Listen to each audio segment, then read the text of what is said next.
ભગવાન મહાદેવને કેવા પુષ્પો અર્પણ કરવાથી કેવું ફલ પ્રાપ્ત થાય છે. બીજી પૂજાનું નામ છે ધાન્ય પૂજા. અનેક ધન ધાન્યોથી ભગવાન શંકરની પૂજા થાય છે. કયું ધાન્ય ભગવાન મહાદેવને અર્પણ કરવાથી કેવું ફલ મળે છે? ત્રીજી પૂજા શંકર ભગવાનની છે ધારા પૂજા. જે વસ્તુની ધાર કરવામાં આવે છે તેને ધારા પૂજા કહેવાય છે. આનું વિસ્તૃત વર્ણન બ્રહ્માજીએ નારદ સમક્ષ કર્યું છે. એ નારદ સાંભળો, હું તમને પહેલા પુષ્પ પૂજાનો મહિમા કહું છું. બહુ વિસ્તાર છે, પણ એક શ્લોક બોલી તેનું થોડું દર્શન કરી આવો. સ્વયં બ્રહ્મા બોલ્યા છે, કમલે બિલ્વ પત્રે. કમલ પુષ્પ શંકર ભગવાનને અર્પણ કરવામાં બિલ્વ પત્ર થાય છે. પત્રે તથા શંકર પુષ્પે તથા દેવ. શંખ પુષ્પ મહાદેવને અર્પણ કરાય છે. જે કોઈ બિલ્વપત્ર, કમલ પુષ્પ, શંખ પુષ્પ શંકર ભગવાનને ચડાવે છે તેના માટે વચન આપ્યું છે, લક્ષ્મી શિવમ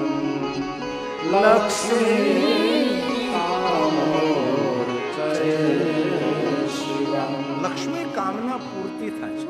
જો કોઈ પ્રવચનકારો એમ કહેતા હોય છે કે શિવની પૂજા કરવાથી લક્ષ્મી ન મળે, પરંતુ અહીંયા બ્રહ્માજી બોલ્યા છે કે ભગવાન શિવની પૂજા અર્ચન કરવાથી કેવી લક્ષ્મી મળે છે?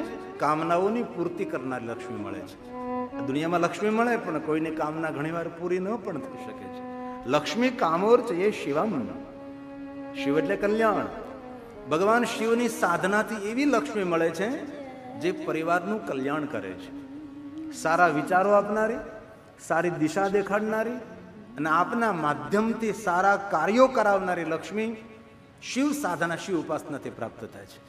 દરેક કામનાઓની પૂર્તિ કરનારી લક્ષ્મી ભગવાન શિવની ઉપાસનાથી મળે છે, મહાદેવની સાધનાથી પ્રાપ્ત થાય છે.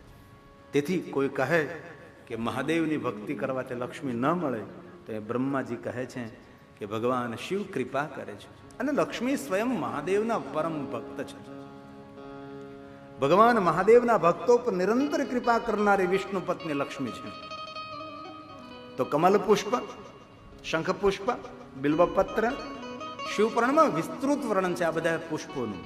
પારિજાતથી લઈને જાત જાતના ઝેરીલા પુષ્પો, કોઈ પણ રંગના, કોઈ પણ કલરના પુષ્પો શિવને અર્પણ કરી શકાય છે.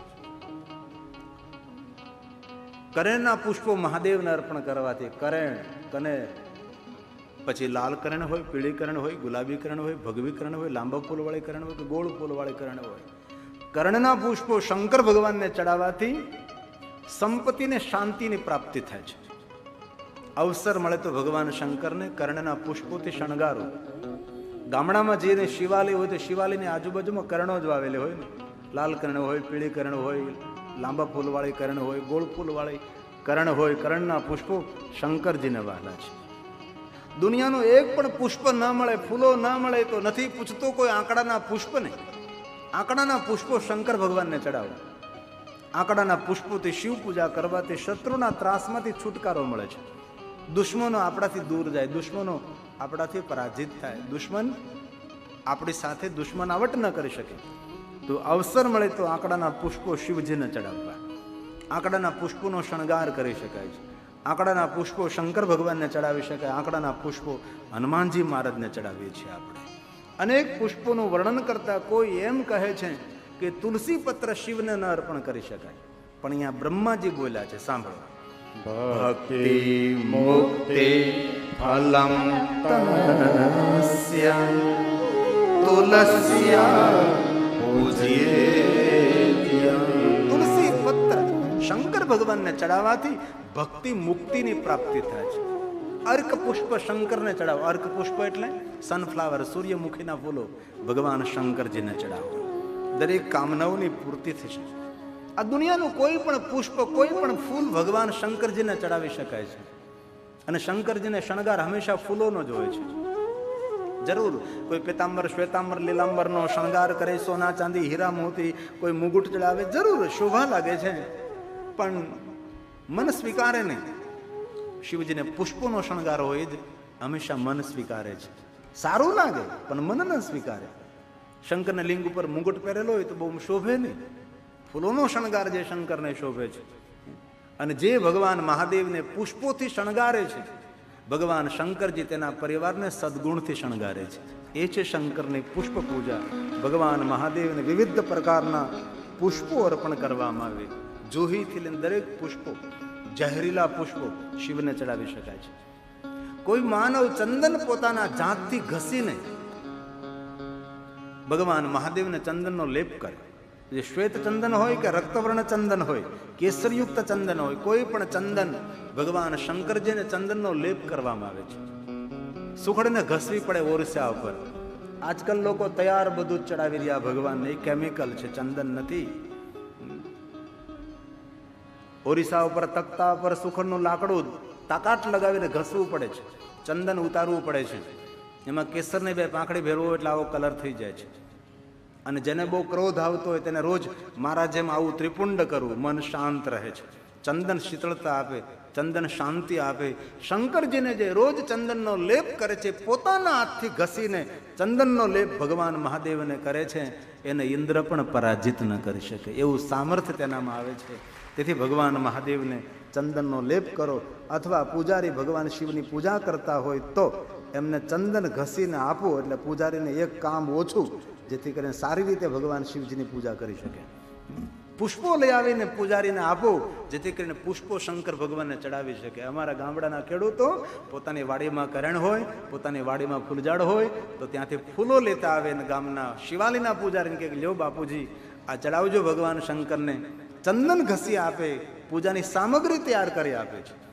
શિવની પૂજા કરીએ જે પુણ્ય મળે છે તેના કરતાં 10 ગણું પુણ્ય કોઈ પૂજારીની સામગ્રી તૈયાર કરી દેવાથી પ્રાપ્ત થાય છે. ક્યારેક પૂજાની સામગ્રી તેને બનાવી દો, પુષ્પ, બિલ્વપત્ર, ચંદન આદિ જે સામગ્રી હોય તૈયાર કરીને આપો, જેથી કરી પૂજારીને પૂજા કરવામાં થોડી સરળતા રહે. ત્રીજી પૂજા છે ધારા પૂજા, જે વસ્તુની ધાર કરવામાં આવે. જલધારા કરવી આપણું કર્તવ્ય છે. જલધારા હિ કર્તવ્યમ ભક્તિ તત્પરે. જે માનવ ભગવાન મહાદેવને જલ નથી ચડાવતો તે પ્રકૃતિનો ઋણી રહે છે.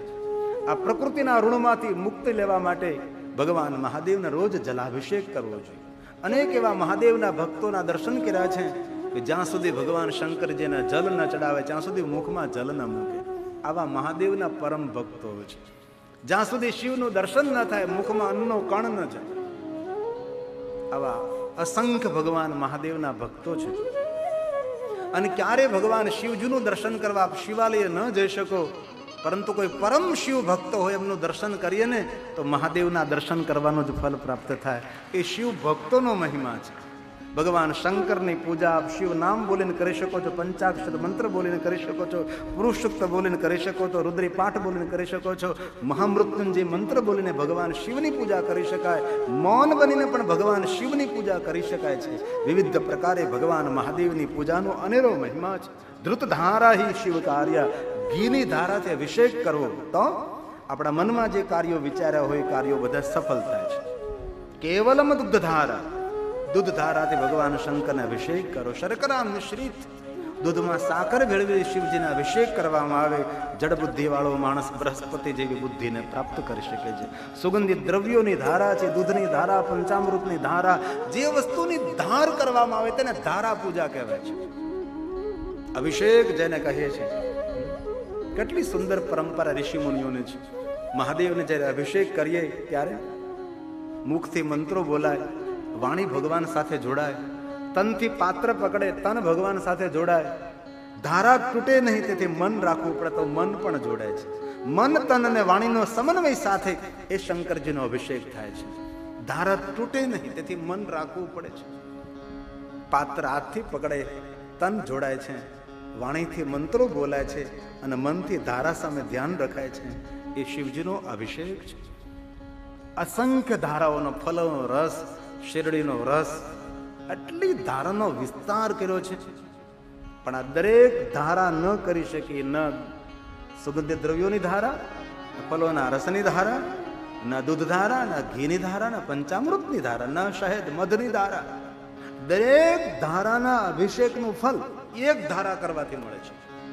અલગ અલગ અલગ અલગ ધારાઓ ન કરી શકીએ ભગવાન મહાદેવના લિંગ સ્વરૂપ ઉપર, તો શું કરવું? એક જ ધારા. કઈ ધારા?